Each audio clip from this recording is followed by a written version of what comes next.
Jannik Sinner, US Open champion and current world #1 by quite a margin, has a great game, but there's one shot in particular that has brought him a lot of success throughout the years, and that's his forehand.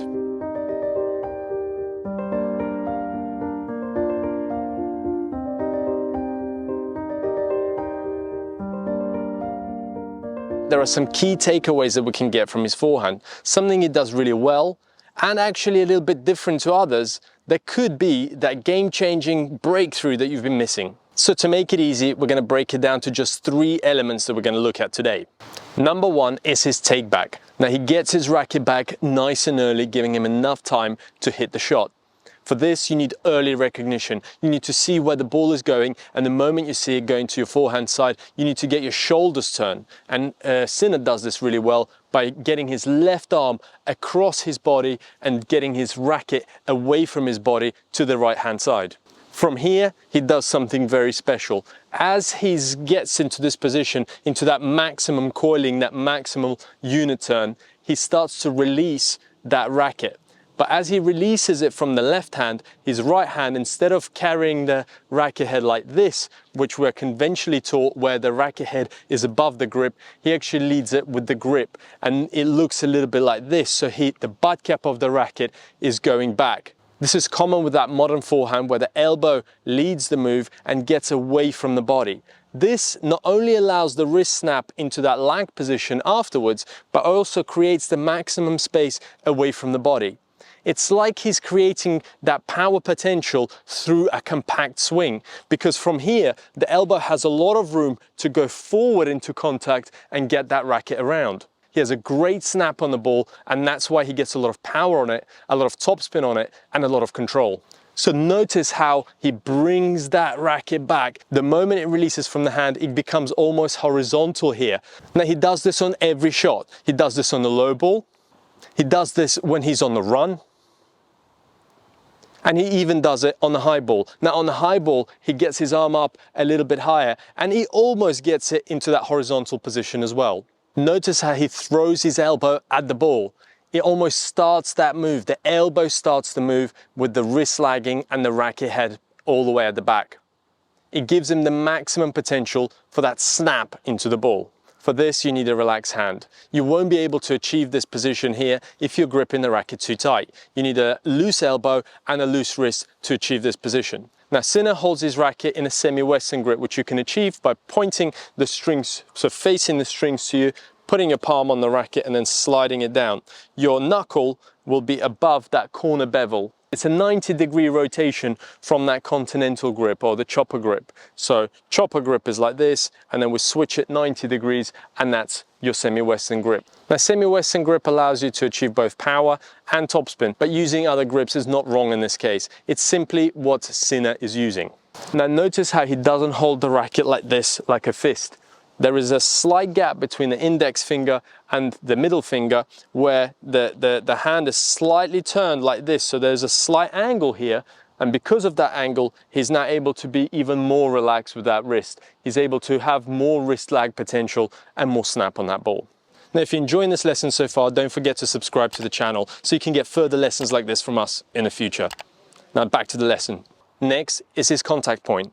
He achieves a lot of power from that contact. Not only does he get his body weight into the shot, he also gets a lot of power through rotation.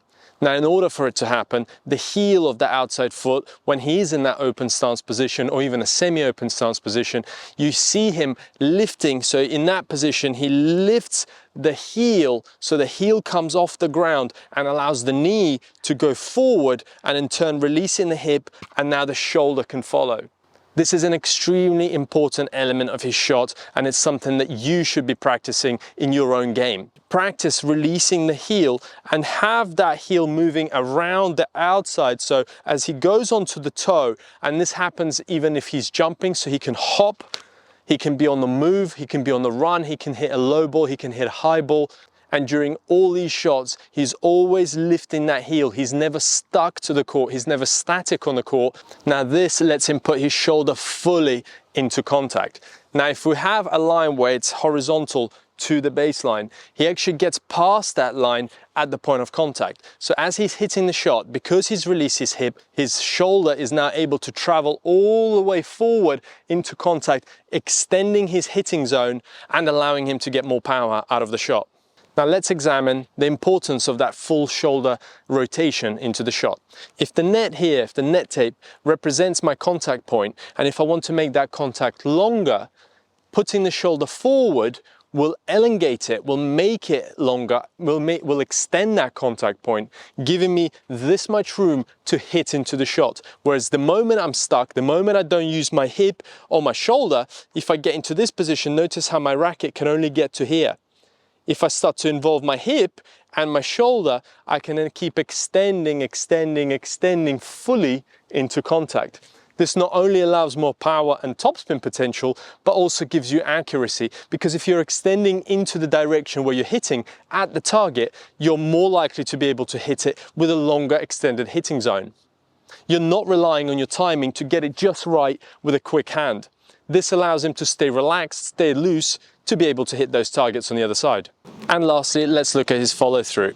Now Sinner gets his racket all the way back through the shot. Not only does his shoulder and elbow encourage it, because he extends forward through the shot, he gets a nice high elbow, and then the racket finishes all the way behind the back.